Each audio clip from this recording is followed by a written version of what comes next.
People usually find these tapes particularly painful, you know, the whole history of the vocal cord parasites. So maybe if you have to listen to my beautiful tones, it'll be easier to digest. Okay, hold on. I think I'm ready. Uh, yappa, wobo, ah, ba, ba, ba. Okay, just warming up. Ooh, mm, mm, mm. Ooh. Okay, I think I'm ready. I have no doubt Skullface's plan is almost complete. At that point, I will no longer be of use to him. I must leave behind this record at last. A record of how the ancient vocal cord parasites became these abominable ethnic cleansing parasites. I believe he has two purposes for the ethnic cleansing parasites. The first, as their name suggests, is ethnic cleansing. This conflict between East and West that envelops the world will not last much longer.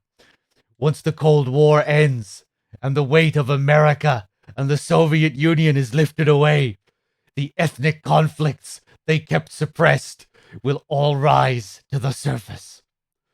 It is not difficult to imagine that the radical sides will begin cleansing their adversaries.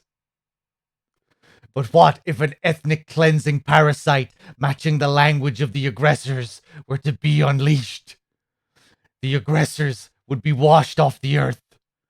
At the very least, the idea that retaliation could eradicate your people would prove a powerful deterrent. The second purpose is the Englishization of the world.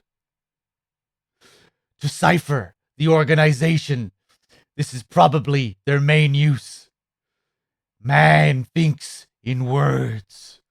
Or rather, words are man's very means of thinking. If you erase a word representing some concept, the concept itself disappears from the world. Nijone means beautiful in Navajo. But the image that comes to mind when we say Nijone differs from the Blagana's beautiful. An azure sky, a rolling landscape, lush greenery.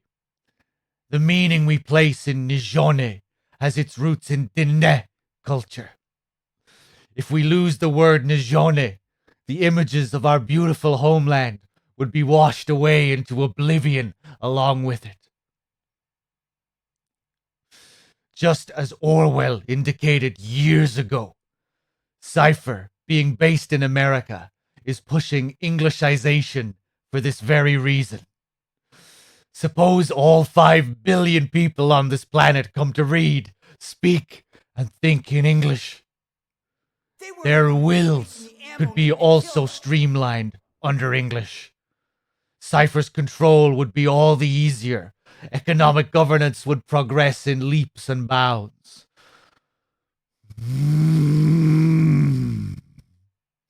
The ethnic cleansing parasites would be a great aid in accomplishing this goal. There is no need to destroy every language besides English. All they need do is weaken other dominant languages competing with it.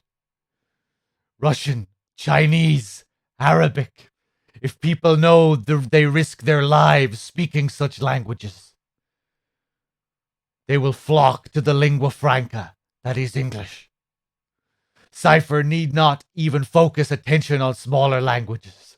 After all, they are already being eaten away by English.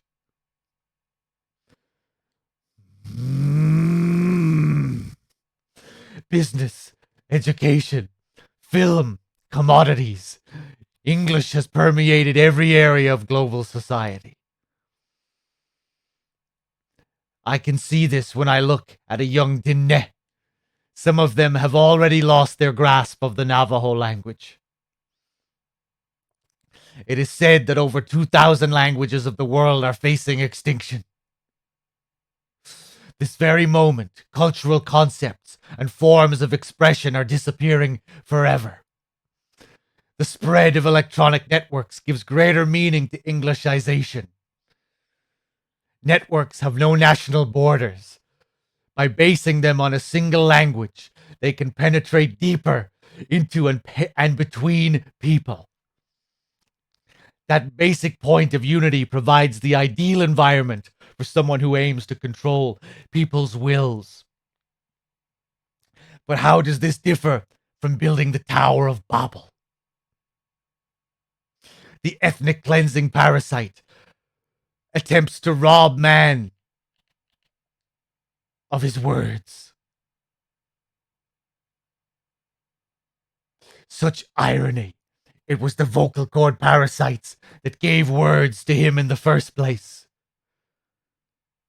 Ancient man had no language, unable to produce complex sounds due to the structure of the throat. He could communicate only through simple vocalizations and gestures. Then the vocal cord parasites infected his larynx.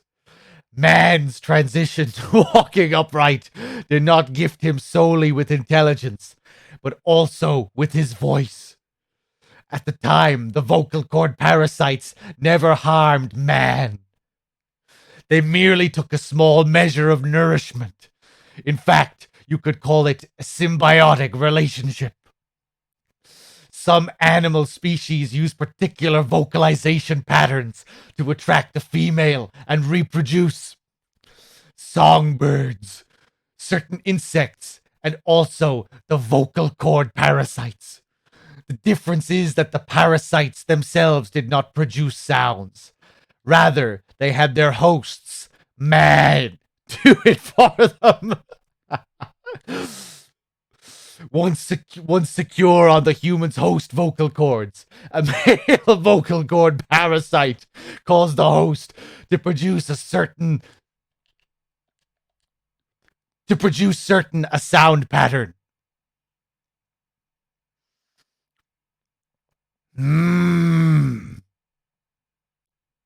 Something like the warble of a bird.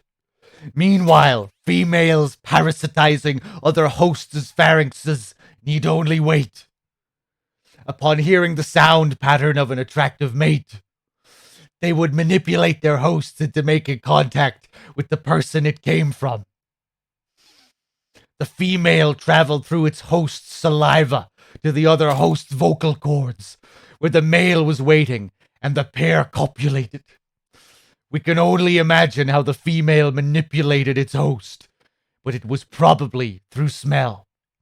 Smells travel directly to the limbic system via the olfactory cilia and in the nasal cavity. Volatile compounds released by the female would stimulate the limbic system, which controls instincts, making the host feel amorous. This kind of sexual selection naturally led to competition between the male parasites.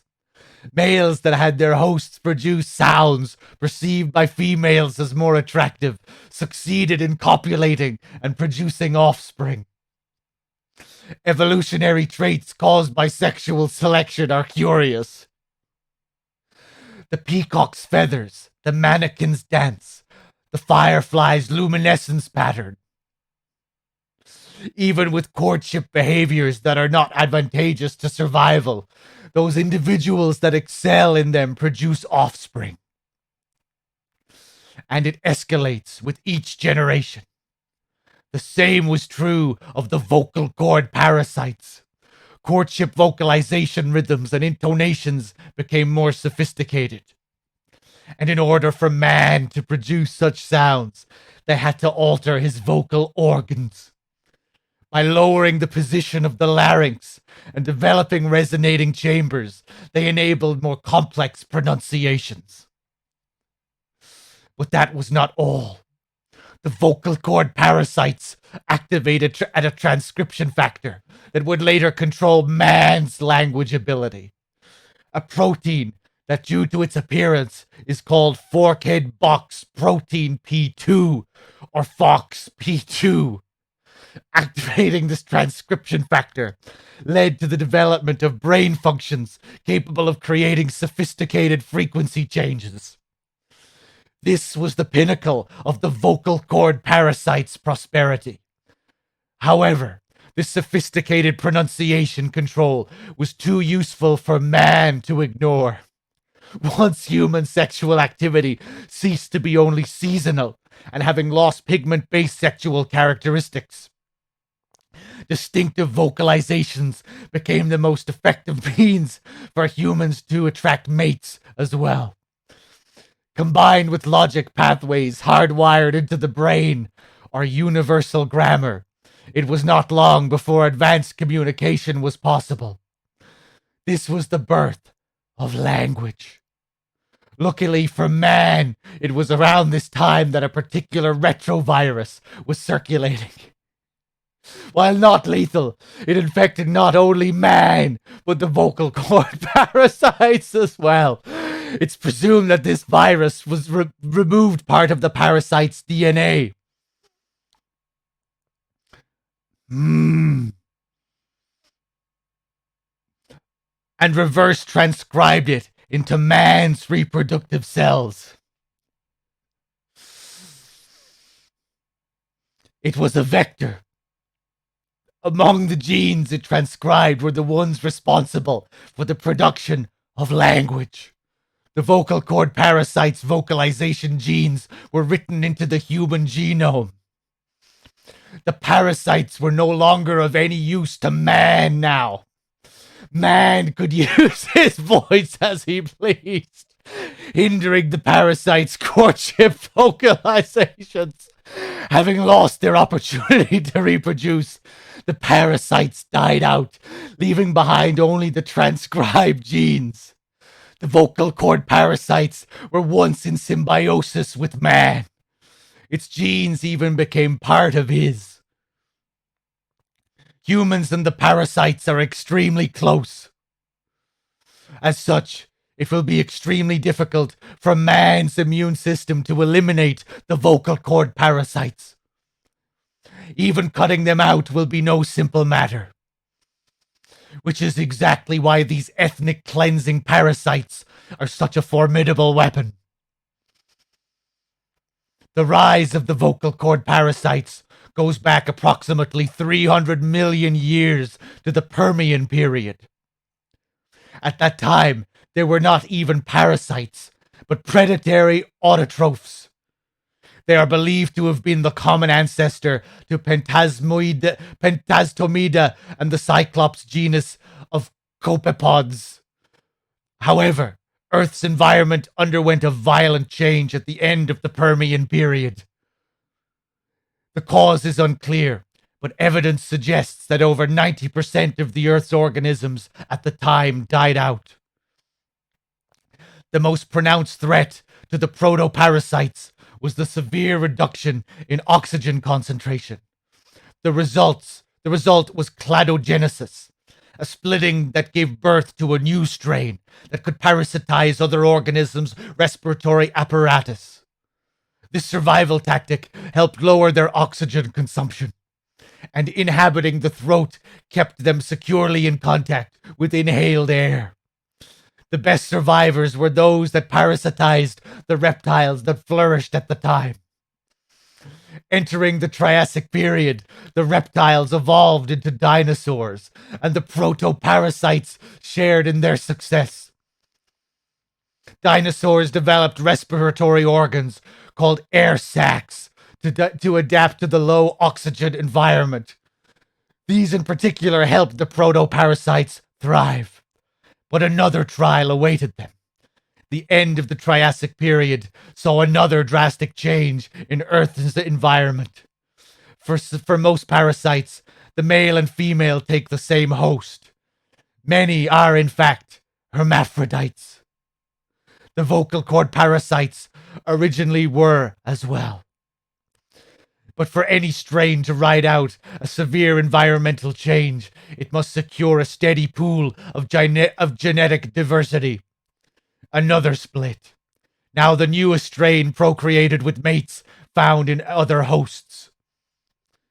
And in order to increase its encounters with those mates, the new strain utilized the voice of its host. They altered their habitat, the throat, to create vocal cords. This truly was the birth of the vocal cord parasite. The parasites developed the host's pharynx to form resonating chambers and used them to produce sophisticated mating calls. The relatively upright posture of the dinosaurs was important in this, because the crooked L-shaped pharynx was more suited to the development of resonating chambers. These developments ushered in a time of great prosperity for the parasites. But for the third time, the parasites had a major hurdle to overcome. The meteorite impact at the end of the Cretaceous period, which spelled the end of the dinosaurs.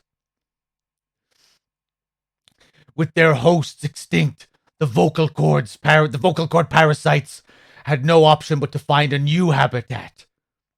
Birds. As genetic successors to the dinosaurs with functioning air sac apparatus already in place, birds were the perfect choice. But the parasites could not survive in birds that flew at high altitudes within thinner air. So they parasitized ground-dwelling birds and altered their respiratory system for the sake of reproduction. They gave the birds the means to produce sophisticated sounds, the syrinx responsible for chirping. This is the proof that points to activation of FOXP2 in songbirds as well as humans. The Cenozoic era began with the rise in oxygen concentration, which helped mammals to evolve and increase in size. The parasites then shifted to humans as a more effective host. Humans' bipedal upright walking meant that our throats could support larger resonating chambers. At first, vocal cord parasites entered humans using birds as their intermediate host.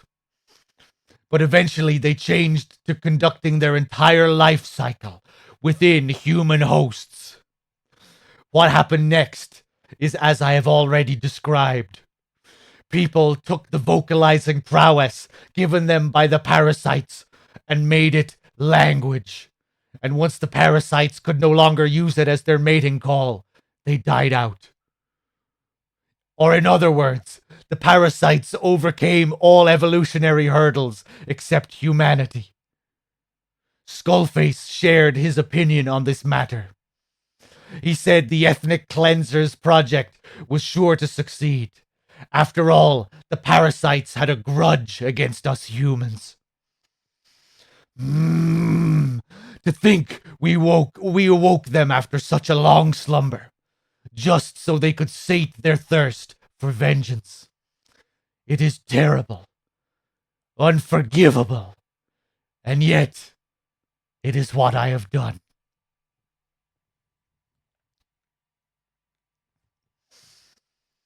I learned of the vocal cord parasite's existence in literature belonging to the Foundation. It was little more than a theory. The question was, why does only Homo sapiens among all primates have highly developed language? Human versus everything else. The missing link between these was the mystery that gave rise to this theory. I was fascinated by the idea of their existence. In the Dene creation myth, the Nishi-Idenes, who first inhabited the world, were insect-like creatures. I came to imagine that those insect-like creatures could be humans living in symbiosis with the vocal cord parasites. But I had not the faintest idea of how I could resurrect them. That is when Skullface came to me. What he offered me was not just assistance with my metallic archaea research. He told me the vocal cord parasites really existed. And not only did they exist, they had already been brought back to life in the modern age. An ancient human cadaver, host to the parasites of the time. Cypher excavated such a cadaver from a permafrost region and isolated the DNA coding of the vocal cord parasites. Naturally, they were long dead and could not be brought back. But there was an alternate vessel they could use, a relative species of Pentastomida discovered in China. It had adapted to live in the nasal cavity of animal hosts, but its genetic sequence showed signs of a common ancestry with the vocal cord parasites. Ontogenesis, the path of an organism to maturity, is like a roadmap of the phylogenetic evolution of the entire strain. Phylogenetic. Cypher used this to effect a reverse evolution of the modern parasite and resurrect the vocal cord parasites. They interposed a developmental mechanism to the ontogenetic stage analogous to when the relative species first appeared. The point at which it split from the vocal cord parasites, forcing its evolution down the other path, the vocal cord parasite path. The larvae this produced were the vocal cord parasites reborn. I do not know in detail how Cypher accomplished this, but clearly they have access to high-level genetic technologies. Skullface said it was the work of a genius woman scientist, and that the relative species in question was first discovered by a group once called the Philosophers. I was tasked with modifying the resurrected parasites. He charged me with 2 demands. First, to add lethality to these organisms that once lived in peace with man, by unleashing the larvae's latent desire to consume nutrients from the host's lung tissue, making them eat and eat until the lungs were destroyed. Second, to have both male and female inhabit the same host and copulate then and there, only when exposed to specific pronunciations continuously over an extended time. What he would do to the dine if I failed. I had no choice. Originally, the ultimate objective of the ethnic cleansing parasite project was the identification of not only languages, but of actual cultures. Language is deeply connected to ethnicity, but many languages are employed by multiple ethnic groups. And confrontation between those ethnic groups is by no means rare. If the cleanser parasites were to be a deterrent against ethnic conflict, they had to distinguish between groups using means other than pure language. The original plan called for this to be achieved by differences in the transmission vector. Each ethnic group has different lifestyle customs and eating habits. For instance, parasites living in shallow water and taken in through the skin could be used to target rice farming groups. Parasites using cows as their intermediate hosts would be ineffective against cultures that abstain from eating beef. But that is a lofty goal indeed. The current parasites mainly rely on droplet transmission. It would take extensive time to alter the transmission route. I eventually learned that the Ethnic Cleansers project had been shut down. It was Skullface who put it back into operation. But despite that, he told me to forget about the transmission route and just focus on language identification. I do not know why. I understand that the Chinese philosophers who discovered the relative species of parasite originally planned to develop a phonogrammic Alexia parasite. The left temple parietal region is home to the part of the brain that identifies the phonetic symbols of English language.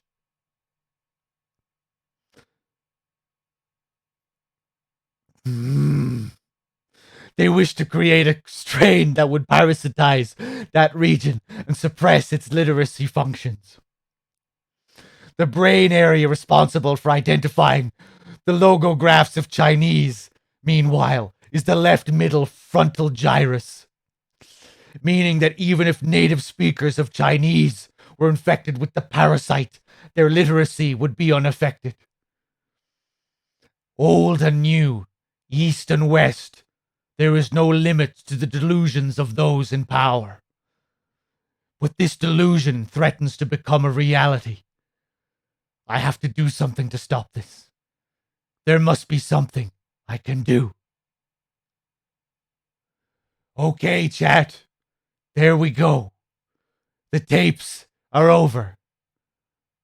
Oh no, I've lost my original voice.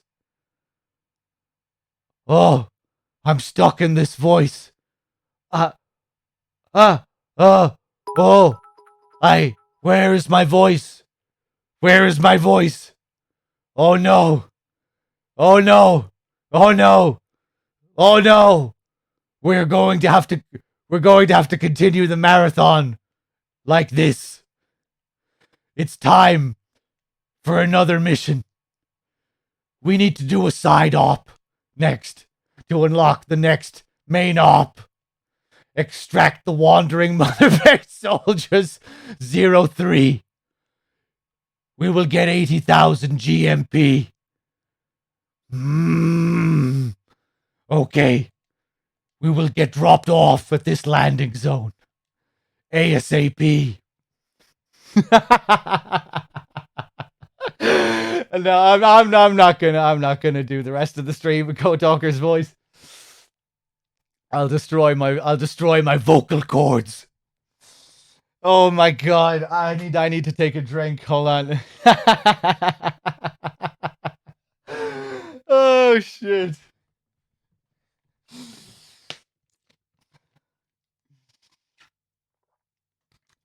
Okay, hold on, let me take a drink of this water.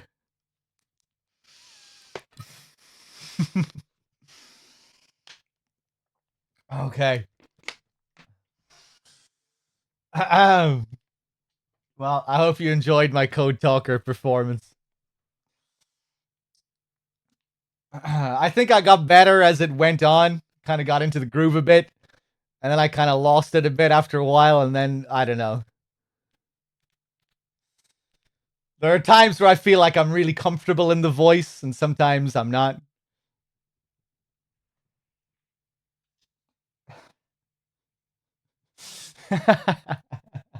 Not that it sounds like identical to CodeDogger's voice anyway, or maybe even close to CodeDogger's voice, but hopefully it still works as an interpretation.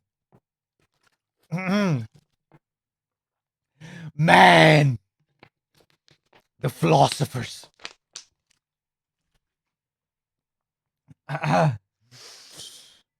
Oh, the game is muted. Yeah, okay, hold on.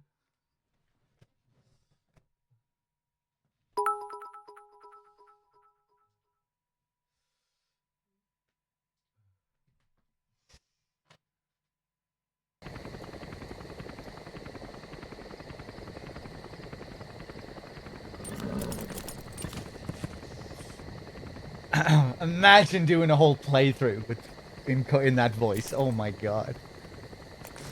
Let's go, D-Horse. we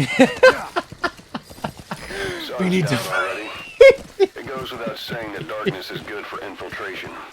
But your vision will be affected just the same. Keep your guard up, or who knows when you'll bump into an enemy. Oh, fuck.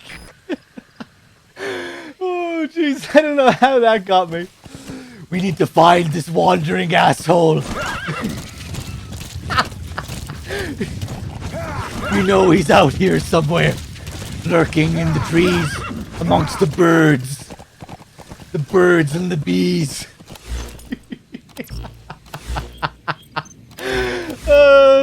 Fuck, I'm going insane.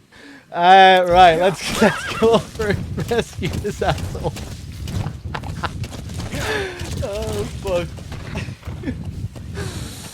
Oh shit. I'm almost crying here, man. Oh, okay, calm down, Jesus. This is what 5 days of MGS does to you while finishing on chapter